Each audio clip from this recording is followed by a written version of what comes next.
Aktualitateak ez digu txik egingo beste egun batez, eta horretara gatoz baita geu ere kolpez-kolpe antenatikat bestelako albisten artean aipamen bereziki maite dugulako Atortxuk azken txanpari ekingo diola? Tira, baina azken txanpa hori hasi besterik ez egin, ongi etorriak.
Gabon deizuela guztioi, urduritasunik ez da faltaia da egunerokoak zurrupatu egiten gaituela, baina burua zertxo bait altxata, eguneroko arazo eta eragozpenen erantzule direnak ere aurkitzen hasi gaitezke, dota geure goera oraindik ere okerragoa izan daitekeen horretan. Ganbera, parlamentua, Europa eta hauteskundeak pasa berri, akaso Ipar Euskal Herriko gorakada ikusita zenbaitzu ere urdurin. Eta Le Penen aurrean ezkerreko frontea osatzen hasiak baita Ipar Euskal Herriko alderdi abertzaleak ere. Bide horretan elkar batu beharko dute eta kalera ateratzen hasia da jendea. Zer ekarriko ote digu aktualitateak eta politikagintzak datozen garaietan?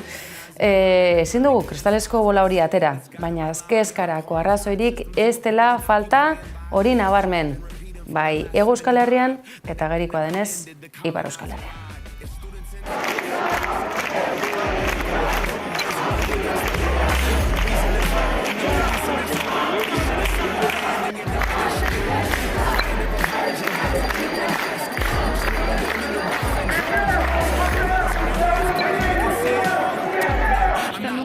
Zenolako emaitza izan den atzo, egia da ezin dugula erran ere ez sorpresa bat zenik, orokorrean, zeren olako emaitza bat itxoiten zen eta mareluski.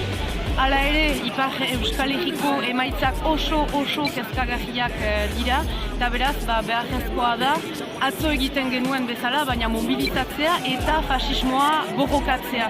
Beharrezkoa da ere, Ipar Euskal Herritik segitzea, alternatibak sortzen gure herritik, Euskal Herria egiteko ere herri antifasista bat, eta erraiteko ez dugula ala utziko. Egia da dena ez dela irabazten ere ez bozkatuz, baina antolatzeko beharra dagoela eta ez dugula amor emanen.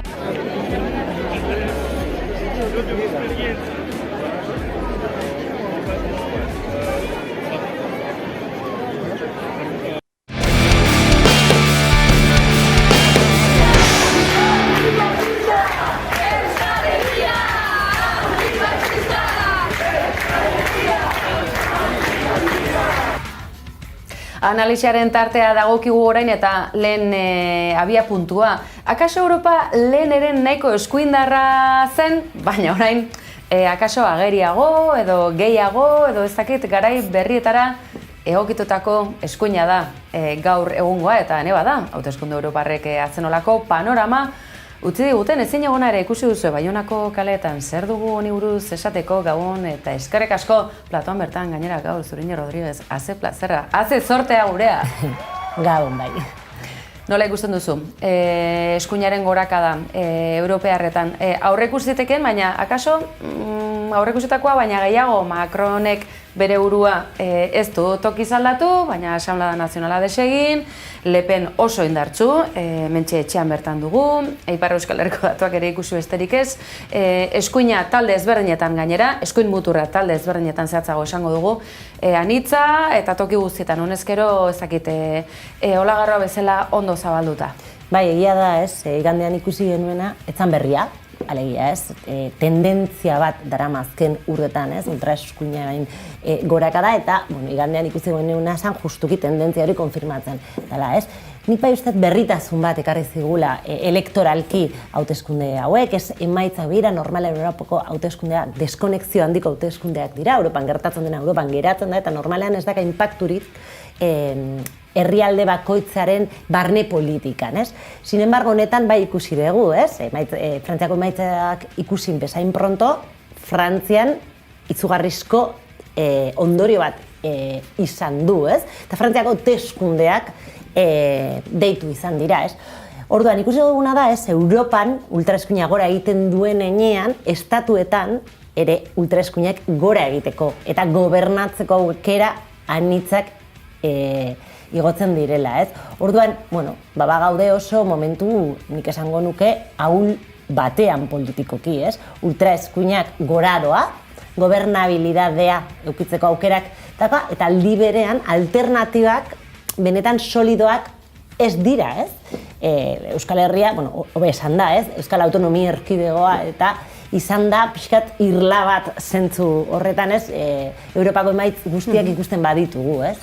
Bide horretan aipatu duzu, mapak datu esanguratsu batzuk uzten dituela, ez da horreneko aldia gainera, boto ez eskuindar edo ez ultra eskuindar horretan antzematen dela, esate baterako Hego Euskal Herriari edo Araba Bizkaia eta Gipuzkoari dagokionean kolorea ezberdina dela, ez da, estatuari begira jarrita. Bide horretan aipatu dugu, akaso Europa esango dugu, Europako legebiltzarra, parlamentua, berme demokratikoan nolabait mantentzeko ganbera bat dela, ez dugu ahaztuko, ondoren kontseilu bat egon badagoelako 27 estatueko osatua, eta guztien artean gauzak erabakiala ez, tira, badakizue joko politiko instituzionalak baduela bere konplexutasuna. Edo nola ere, bide horretan eta aipatu dugu Frantziarena, degarria da, Le Pen bezalako buruzagi batzuek Europari begira ere zenolako mezu zuzena duten, ez dute Europar batasunik nahi. Ganbera honek nolabaiteko ez dakit estorboa edo eragozpena eragiten die, besteak beste Frantziar subirautza hori aldarrekatzen dutelako. Oso mezu kontraesankorra bada, migrazioaren auziaren main gainean jarrita. Askotan pentsatzen dugu, eskuin muturrera jotzen duen bozkatzaileak itxura bat duela, ez dakit klase sozial jakin batekoa dela. Akaso, jendearen premia gorrietan ondo sakatzen daki, ezta? Eta kasu honetan Le Penek bete-betean asmatu du. Bai, oso abilak dira eta hori errekonozitu behar dugu, ez, komunikazio politikoa egiten. Eta aldi berean ere alternatiba ez dakate, ez? Euskal Herrian alternatiba bat dago eta horregatik eduki ditugun emaitzak, ez? Momentu honetan, ez, Le Penek argi eta garbi dauka agenda politikoa, agenda antidemokratikoa eta fascista, eta hau esan beharra dago, baina mezu klabe batzuekin. Eta zer dago beste aldean? Beste aldean dago eskerra fragmentatua, kontserbadore fragmentatuak eta Macron krisi batekin, ez? Orduan, ez dago alternatibarik. Espainian ere ikusi izan dugu, ez, hauteskundeak egon eta hurrengo egunean, esker konfederala deitu den horretan, bere liderra bertan bera geratzen da, ez? Ez dago alternatibarik, ez? Orain Frantzian ikusten ari gara, izugarrizko eztabaidak daudela, ez? Zer konfluentziak egongo diren, baina dakigun gauza bakarra da, bigarren bueltarako Le Penek ailegatuko dela. Hori dakigu, orduan, besteak ari dira antolatzen reaktiboki, justuki, ez, ultraderetzari aurre egiteko. Eta hau da, dakagun arazo, ez, badirudi, ultraeskuina bozkatzen duten horiek Le Pen bezalakoak dira, fatzak dira, ez, fatza bozkatzen dute, eta hau esan beharra dago, ez, batzutan esategu, ez, jende normala da, bai, baina fatza bozkatzen dute, ez, eta hau bai esan behar da. Baina kapazitatea ukitzen ari dira, langileen auzoetara ailegatzera, hainbat lekuetan ailegatzea zen, igual, boska ezkertiarra izan daitekena, edo konservadorea, edo sozialdemokrata izan daitekena, baina kapasak ez dire izaten ari beste agente politiko guzti horiek, ez? Bide horretan esan genetzake, esate baterako, Palestinaren auzia erdigunean jarreta gainera, oraindik ere eskuindarragoa dela, ganbera, ze egia da, baditugula, berdeak eta regionalistak, konservadoreak, liberalak, zaila da batzutan jakitea zure boskare nora demontra ote di joan, baina akaso errezagoa da, ez? Gai konkretuekin nor dago genozidaren aurrean planto eginda. Eta akaso uste baina gutxiago dira. Bai, gutxi dira, ez? Ez dakit zigor botorik egon ote den horrekin, baina tira, emaitzaneko kezkagarria bada. Ez dakit zigor boska egon ote denik, edo ez diren kapasak izan benetan, ez? Europak genozidio hori eteteko dakan kapazitatea azaltzeko, ez batzutan niauka zentzazioan Europaren inguruko ganberaz hitz egiten dugunean jendeak ez dakila edo alderriak ez direla kapazak benetan azaltzeko gure egunerokoan zenolako intzidentzia dakan Europan egiten diren politika publiko hiek, ez? Eta Europan egoten diren aliantzak, ez? Hemen ikusi dugu, ez? Edo Espainian hobezan da, ikusi dugu zenolako harremanak dakaten alderdi popularra eta alderdiaz sozialista izugarrizko liskar politiko batean daude, eta Europan elkarrekin doazte hainbat gaietan, ez? Beraz hori ere azaltzeko kapazak izan behar gara, ez? Europan gauza asko erabakitzen dira, migrazioaren eta segurtasunaren inguruko politikak, erabakitzen da lehen sektoreko politikak, eta guzti hori zugarrizko intzidentzia daukagune egunerokoan, ez? Da horregatik, berri txarra, ailegatzen zaigu Bruselatik. Zentzorretan, Ipar Euskal Herriko badirudi ezkerreko ordezkaritza ezberdinak, baita hauteskundetan euren burua aurkeztu ez dutenak ere, Euskal Herria Bairen kasua da hori, ezker fronte hori osatzeko, orain arrapaladan korrika bizian jarriak direla, ez da azteko eta Ipar Euskal Herrian zenolako emaitzak izan dituen eskuinmuturrak hirigune nagusietan. Tira, edo nola ere, badakizue Euskal Herria anitz honetan, muga batean bestean, Madrila begira jarriko gara eta Irribarre txiki ateratzen zaitze, ene bada, zer nolako uneak eskaintzen dizkigun Espainiarko politikagintzak eta azken aldian baita kongresuak ere, izan ere Le Pen bezalako tradizio luzeko eskuinmuturreko alderdiak baditugu, Europa alderago, Ipar Euskal Herrian Frantzian, hegoaldera baina, tira, Espainian ezagit ze klase eskasa ere baduten zen, akaso beste estilo bat, gizartea bere ere beste estilo batekoa delako ez dakit ba zer esan. Edo nola ere, kongresuan ez urinek gaur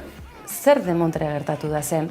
Kazetariek ere kexua eginaga zuten, Europara hauteskundetan euren burua aurkeztu zuela, zenbaitek ere, eta era berean kongresuan, sasi edabideen zerbitzura bazterrak nahazten, galdera ezerosoak mugak gainditutakoak, ez dakit, nola ikusten duzu, zer da gertatu dena ze?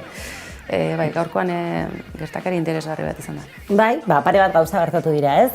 Bertan lan egiten du jarriko kakotzen artean, se acabó la fiestaren prentza burua, ez? Alegia, politikan dabilen gizon fascista. Eta aldi berean ere bera, kazetari lanak egiten dabiltza kongresuan.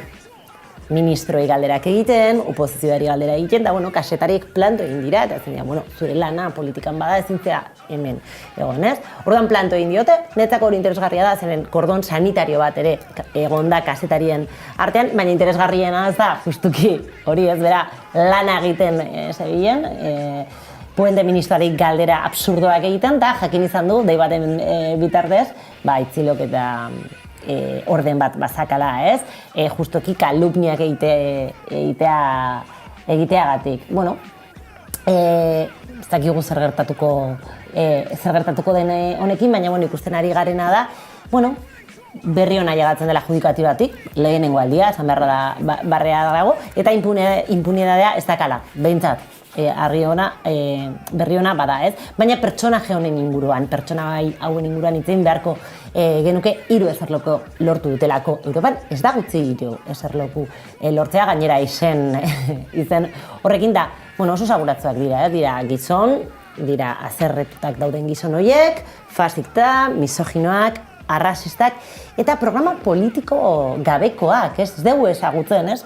badaukate nik uste hor abia puntu bat edo ailegatu nahi diren leku batea. Eta zure inautzi dazu analisi honetan esku bat botatzen, ze esan duzu ez daukatela eskaintza politikorik serioa ez da izango, eta beraz ez dute, baina lagintxo bat ekarriko dizuegu. Besteak beste, Bito Kilesen alderdiak esango dugu, buruak immunitatea lortu duela, ganberan eserlekoa izan da, akaso honek ez, eta 5 milioi euroko aurrekontua, baina zertarako, ikusi, hau benetan interesgarria da.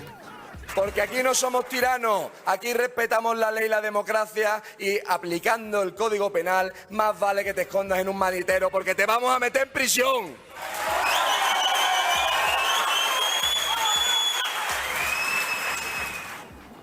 Pedro Sánchezi buruz ari da Albise jauna, eta gaur berriz, kongresuan, bere prensa arduraduna IES-ean, ez dakigu hau ere kotxe baten atzeko aldean ezkutatuta joan ote den, aipatzen zenuen, hau ez da eskaintza politiko bat? Ez, eskaintzak badaukade, ez dakatena programa, ez que sikiera ez dute idatzi programa bat, ez, dinot, jende irakur alizateko, ez.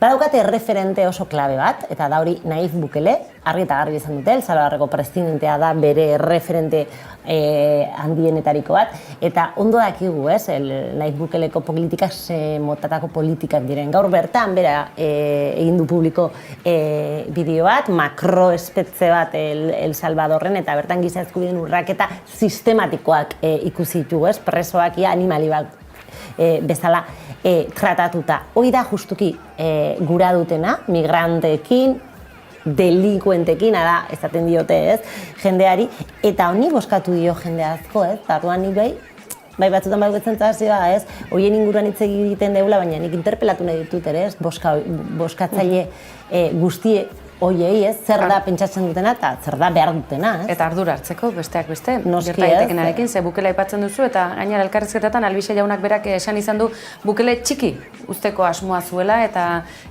zigortutakoak bakarrik ez euren senide guztiak sartu nahi ditu espetxean, tira. Hoizea, ez, hortzeari dira arerio batzuk sortzen. Eta diru publikotik 5 milioi euro jasoko ditu hautagaitza honek. Bukatze aldera zureina aipatzen genuen, ez da kontua donola ere bakarrik Sánchez presidentearekin izan dezaketen itxukeria edo eta makroespetxe bat eraikiko duela. Goazen emakumeen eskubidekin ere zer nolako posizioa duten alako ordezkariek, ze akaso bat baina gehiagok hau ikusita dota hau jakinda birritan ere pentsatuko zuken. Por eso es tan importante Aztoir, por eso es tan importante que una de las personas que estéis aquí luchando contra una marea informativa, mafiosa y extorsionadora que dice y que normaliza cuestiones tan graves como el asesinato. Sí,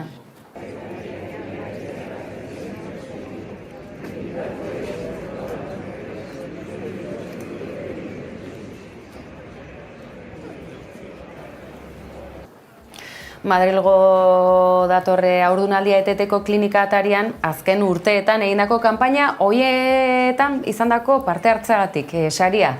Azte hoir plataformak emandakoa.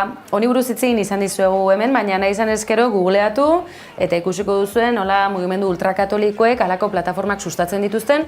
Besteak beste, bertara dijoazen osasun zerbitzua jasotzera dijoazen emakumeak jasartzen eta bertako langilea jasartzen eta oro har emakumeok badugun eskubide bat jasartzen. Horregatik saritua eta orain Europako ganberan ondo hornitua esango dugu. Gau elektorala oso esaguratzi izan zen, ez? Argazkian bakarrekan gizonak zeuden, ez? Alderdi horren festan bakarrekan gizonak zeuden, gizon misoginoak oroa, ez?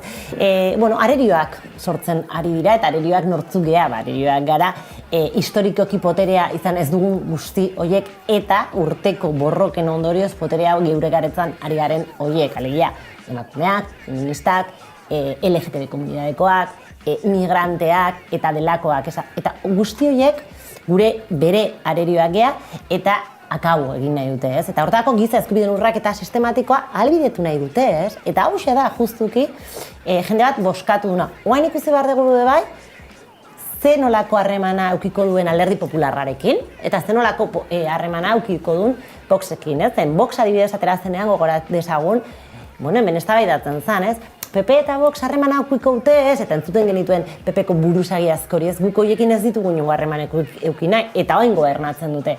Zer egingo du eskuin demokratikoa eta jarriko kakotzen artean, ez? Porque Vox badakigu ez dela demokratikoa, baina zer egingo dute hauek, ez?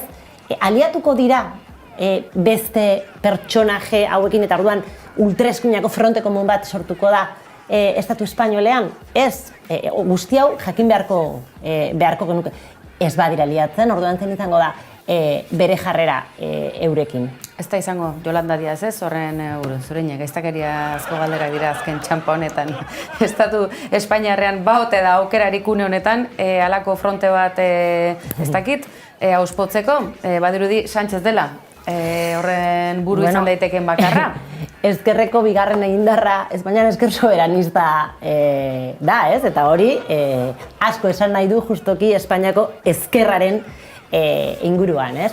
Bueno, txantza bat alde batea utziten ikusten Espainiak behar dula benetan ezker unifikatu bat, Espainiako ezker bat behar dula, ez? Bere ibilbidea egiteko, PSOE ez dalako, ezkerra sozialdemokrazia dalako, baina arazo larri bat daukate, ez? Ezker hori konfekzionatzeko, ez? Eta, bueno, momentuntan ez borroka fratizida batzuk daude han barruan, eta usteet nahiko saia dela, ez? Eta, bueno, Yolanda Díaz alde batera eta gagotzen artean jartzen dut egin du, zen atxo ere esan zuen ez doala, eta orduan ikusi beharko dugu, nor da lider berri hori, eta ea kapaza den benetan, ez, josteko Espainiako ezker konfederalista hori, ez, beharrezkoa delako, ez, justuki polarizazio horrekin bukatzeko.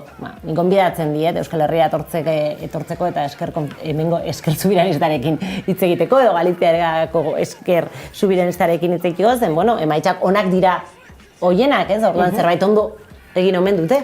Zerbait ondo egin dute, bai, eta mapan hori nabarmen agerian geratu da. Gaurkoz bukatu zego analisirako tartea zurinen mila esker geurean izateagatik. Agur esango dizugu, baina Europa aldera atzera itzulite, baina akaso beste haize batzuekin belatxau ere zenbaitzuk abestuz ikusi genituen, parlamentuko atarian bertan ez dakigu bertako langileak diren, izugarrezko langile pila dituen ganbera da, argi, eta oso egoitza handia, beraz, ea zerbait ona ere badakarren datozen garaietan. Berriz ere, mila esker, gabon pasa, zurine. Agur.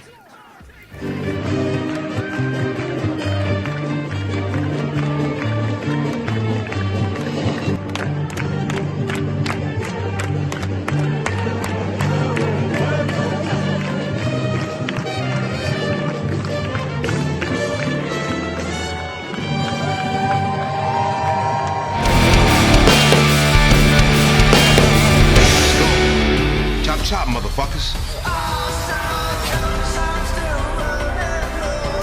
This is a biblical war of good versus evil. I'm declaring hunting season on Star Ladders.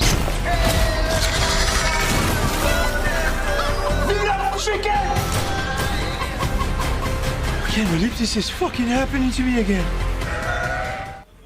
Bideo honean doaz bagoaz euskarazko pantailak eta The Voice denboraldi berriarekin badator hain arrakastatsua izan den seriaren laugarrena ikusgai izango duzuelako bihartik aurrera eta pantailak euskarazek edatu duen bezalaxe guk geuk ere, beste behin ere bozgorailu lana eta hementsen duzue, akaso ezagutu ez baduzue, zeren zai zaudete.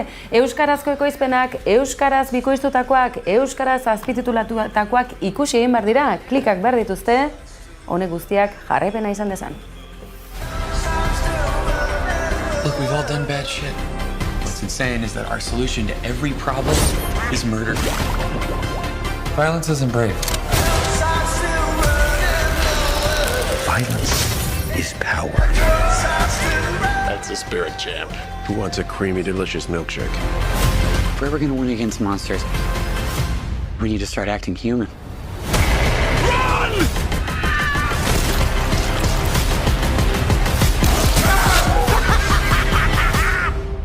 You're all fucking welcome.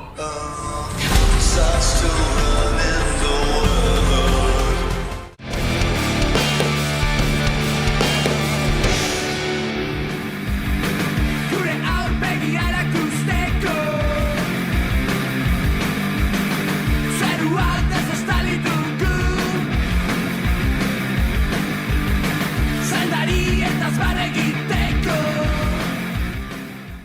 Atarikoan aipatu dizuegu atortxu azken txampan sartu dela, berriz ere ez ospatzeko jaialdi gisa jaio zen bere garaian eta azenolako edizioak utzi dizkigun zenbat oroitzapen, zenbat bizipen, zenbat ospakizun eta zenbat aldarrikapen eta elkartasun. Noski baietz, hori ez dugu ahaztuko. Umezurtz utziko ote gaitu atortxuk, ala izango da bestelakorik. Tira, ospakizunak alde batera usteko garaietan ez gaude, beraz elkartasunak izan dezala segida bestera batera. Bien bitartean bonoak salgai dituzue, ze argi, abenduan izango da neguko azken edizioa, baina udako edizio berezi gura lakuntzakoa gogoan duzue, askorentzat topagunea izan zen, belaunaldi guztientzakoa, hori berriz ere uztailean izango duzu, beraz argiz, honezkero, bertan izateko aukera zabaldu dute antolatzaileek, tira, ez gara gehiago luzatuko, ze honi buruz hizketan segituko dugu.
Salvador non de Montre ote dabil, izozki hori ahoan duela, eta hori berari ginen irakurtzen ez da. Azken eguzki printzak dakartzala, eta Olatz Salvador zertan hariko ote da. Tira, irailean disko berria du, baina aurreapen singela duzue hau, eta azken eguzki printzak honek gainera diskoaren tankera aurreratzen digu, zenolako doinuak, zenolako irudia dakarren, hori irailean izango da, baina honezkero aurrerapen hemen duzu, eta nahiko udatiarra, gaur eguraldia kantauri isuri alde honetan ez da oso udatiarra, ala bai, baina euritxu xamarra bai, biharko eguzki gehiago ere izan dezakegun, urtaroari segida eman ahal izateko. Besterik ez, gaurkoz bagoaz, baina badakizue hor bestaldean behar zaituztegula, egunero, ez utxik egin, kolpez kolpe, gabon pasa. Metamorfosi baten erdian bez